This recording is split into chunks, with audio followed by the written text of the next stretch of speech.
La finale du Trophée Madio Crédit Mutuel a lieu à Laval depuis 2010. 120 coureurs s'alignent cette année au départ de la finale vélotose du 14e Trophée Madio Crédit Mutuel. Cette dernière manche du Trophée Madio, sans doute la plus difficile en termes de relief dans les rues de la préfecture de la Mayenne aux abords de la cathédrale. Avant le départ de cette dernière manche décisive, Hugo Page du comité Centre-Val de Loire est le leader du Trophée Madio, mais tout est encore jouable pour le classement final. Ça monte dur, il y a beaucoup de relances, c'est un circuit en ville, donc on sait qu'il y a de la pression, il y a du stress, la dernière manche, il y a des points à prendre. Tout le monde va vouloir aller chercher ses points, c'est sûr que ça sera compliqué de sortir, mais bon, on sait jamais. Je pense que c'est l'un des plus durs, donc on verra comment la course se déroule, mais j'ai l'objectif de faire un peu la course, pas comme d'habitude, quoi. Pas se laisser faire par les deux premiers. L'année dernière j'étais venu et c'était parti super vite, et donc je pense que ça fera la même chose aujourd'hui, cette année.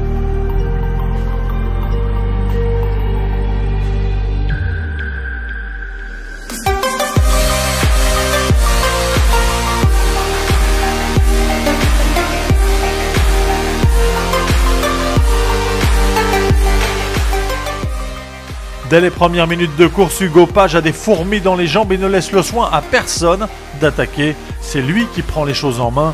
Hugo Page passe à l'offensive et se détache dès le deuxième tour.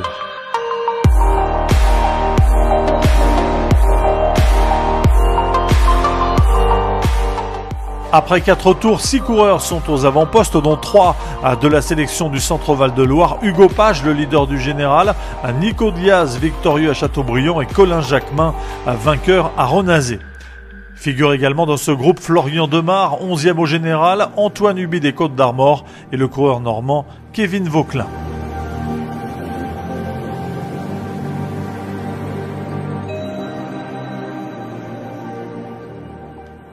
Les hommes de tête s'entendent parfaitement et le peloton ne reverra plus jamais les fuyards. Leur avance grimpera jusqu'à 2 minutes.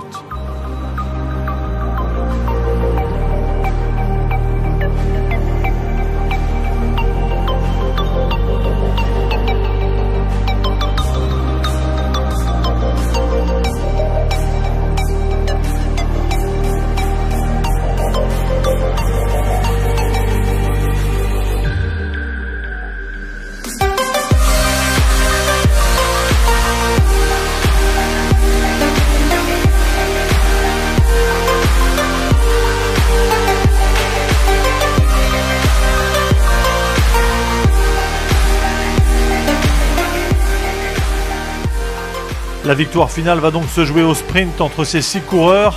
Dans la dernière difficulté, Nico Diaz et Hugo Page se détachent. Au sprint, Nico Diaz l'emporte et signe sa 2e victoire de la saison sur le Trophée Madio. Super satisfait, surtout avec mon coéquipier d'Américaine. On était champion de France il y a 3 semaines. Donc c'est génial, quoi. On ne pouvait pas espérer mieux. À la base, on ne devait pas jouer la victoire. On devait surtout protéger Hugo pour le général. Et puis la course s'est pas passée comme ça. Il a attaqué et on s'est retrouvé avec lui. Et puis, dans le coup, les rôles sont inversés, puis il a roulé pour nous, pour moi, m'emmener sur le podium. Bon, je suis un peu déçu parce que j'étais assez bien, mais bon, ils étaient 3 quoi, des même comité, c'était pas facile à lutter, quoi. C'est vrai que Nico Diaz et Hugo Page, ils roulaient pas mal, c'était assez fort, mais bon, j'ai réussi à tenir. Ça faisait des attaques un peu dans le dernier tour. Je me suis dit, il faut que je tienne pour le sprint, on pouvait pas faire autrement. Mon objectif, c'était forcément de gagner le général Trophée Madio, mais c'était aussi de le faire avec la manière, dans la dernière manche. Donc j'ai vu que j'avais des bonnes stations, donc j'ai pas attendu, j'ai pas fait la course de marquage comme j'avais pu le faire à la Roumazière où j'étais pas très bien. Donc là j'ai pas cherché à comprendre, je suis parti dès le premier tour et après on a fait une super course d'équipe et on est allé au bout, donc c'est super. Oui, à l'attaque j'étais très concentré. Après je sais que la finale il y avait beaucoup de points sur la finale, donc après j'ai pris direct les choses en main et puis j'avais pas envie de me faire battre sur la dernière manche et de tout perdre, quoi. Colin qui fait 4e, ils m'ont rejoint tous les deux à 40 km de l'arrivée. Il y a Nico aussi avec qui j'étais champion de France de l'américaine qui gagne, donc de partager ça en équipe c'est super. Déjà le Trophée Madio depuis quelques années il fait ses preuves parce que on peut voir que les vainqueurs et le podium c'est des grands noms qui ressortent. Et puis aussi parce qu'on peut y prendre beaucoup d'expérience, c'est pour ça que je suis venu en KD1 pour apprendre. Et en KD2 j'ai réussi à le gagner, donc c'est formidable. Moi, comme j'ai dit tout à l'heure, je suis heureux parce que c'était C'était le numéro 1, c'est lui qui avait la pancarte, c'était le favori. Il a gagné les chronos, donc physiquement on sait que c'est un des plus forts. Après il n'a pas, par rapport à la pression de ce classement général, c'est quand même, je pense que chez les jeunes ça doit perturber un petit peu, faut bien l'avouer. C'est un classement général, il y a des points, donc je suis très heureux qu'il n'ait pas calculé aujourd'hui. Pour moi, c'est le bon enseignement, c'est ce qui me fait le plus plaisir aujourd'hui. Il n'a pas calculé, il a pris les choses en main, en patron. Et on dit ça chez les pros, mais voilà, chez les cadets, on peut le voir aussi. Il s'est imposé au niveau du challenge en patron. C'était lui le patron du trophée cette année. J'aurais été un petit peu déçu qu'il calcule les points, un peu comme certains l'ont fait. Il y en a qui, ce soir, sont déçus. Peut-être qu'ils se disent « Ah, j'aurais dû attaquer tel endroit, tel endroit ». C'est trop tard. Lui, voilà, ce soir, il peut se dire mission accomplie, j'ai gagné, c'était son objectif et il l'a rempli et de belle manière. Donc bravo et à bientôt là-haut. Les bons pros ont été de bons espoirs, de bons juniors et forcément de bons cadets. Il y a quelques-uns, la liste, forcément, c'est un peu une pyramide. À la base, il y a beaucoup de coureurs. En haut, il y en a beaucoup moins. Mais à la base, ils sont tous là. Et après, c'est une sélection qui se fait par les difficultés, les distances avec les catégories d'âge, les distances augmentent, la difficulté augmente. Après, il y a peut-être une spécialisation, sprinter, grimpeur, rouleur, peu importe. La pyramide, forcément, il y a peu d'élus. Mais je pense que, on va pas lui prendre la tête avec ça, mais il a des qualités, il a tout pour faire un bon coureur. Après, je ne sais pas, peut-être que je le verrai, ou je serai peut-être à la retraite, parce qu'il est tout jeune, mais non, il a toutes les qualités.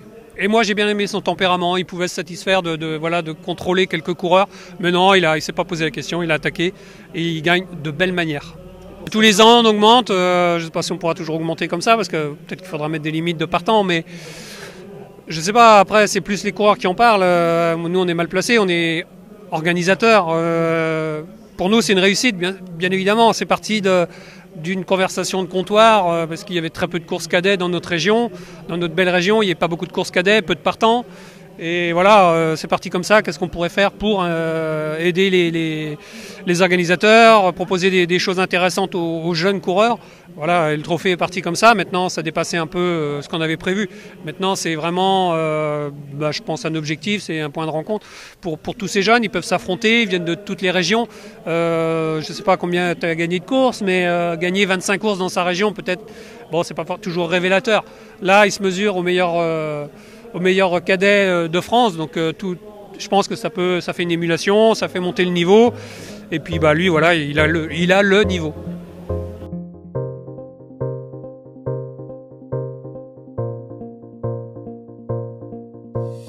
Hugo Page conserve la première place au général et remporte la 14e édition du Trophée Madio.